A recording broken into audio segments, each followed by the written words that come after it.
కేంద్ర హోంశాఖ సహాయ మంత్రి బండి సంజయ్ను గ్రూప్ 1 అభ్యర్థులు కలిశారు. గ్రూప్ 1 మెయిన్స్ పరీక్షల కోసం ప్రిలిమ్స్ నుండి 1:100 చొప్పున ఎంపిక చేసేలా చూడాలని కోరారు. గత 4 ఏళ్లలో 3 సార్లు గ్రూప్ 1 పరీక్షలు రద్దు చేయడంతో నిరుద్యోగులకు తీవ్ర నష్టం జరిగిందని ఆవేదన వ్యక్తం చేశారు. రాష్ట్రంలో అధికారంలోకి వస్తే 1:100 చొప్పున మెయిన్స్కు ఎంపిక చేస్తామని కాంగ్రెస్ నేతలు హామీ ఇచ్చిన విషయాన్ని గుర్తు చేశారు. అధికారంలోకి వచ్చి 6 నెలలైనా పట్టించుకోవడం లేదని ఆవేదన వ్యక్తం చేశారు. గ్రూప్ 1 పోస్టులు అత్యధికంగా ఉండడంతో 1:50 చొప్పున మెయిన్స్కు ఎంపిక చేస్తే నిరుద్యోగులకు తీవ్ర నష్టం జరుగుతుందని ఆందోళన వ్యక్తం చేశారు. కేరళలో గ్రూప్ 1 మెయిన్స్కు 1:75 చొప్పున ఎంపిక చేసిన విషయాన్ని కేంద్ర మంత్రి బండి సంజయ్కి వివరించారు నిరుద్యోగులు. గతంలో వైఎస్ రాజశేఖర రెడ్డి ప్రభుత్వం 1:100 చొప్పున మెయిన్స్కు ఎంపిక చేశారని నిరుద్యోగులు తెలిపారు. రాష్ట్ర ప్రభుత్వం ఇచ్చిన హామీ నెరవేర్చకపోతే పెద్ద ఎత్తున ధర్నా చేయనున్నట్లు తెలిపారు.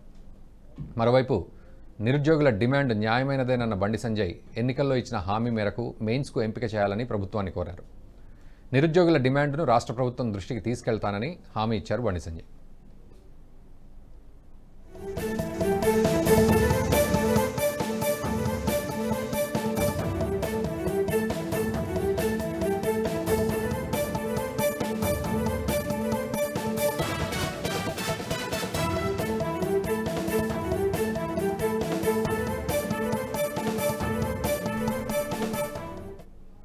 ఈ వీడియో మీకు నచ్చినట్టయితే లైక్ చేయండి, 10 మందికి షేర్ చేయండి. అలాగే కామెంట్ల రూపంలో మీ అభిప్రాయాలను మాతో పంచుకోండి. Nationalist hub group of channels ను సబ్స్క్రైబ్ చేసుకుని తెలుగునాట జాతీయవాద జర్నలిజాన్ని ప్రోత్సహించండి. ఈ వీడియో కింద ఉన్న బెల్ ఐకాన్ పై క్లిక్ చేయడం మర్చిపోవద్దు.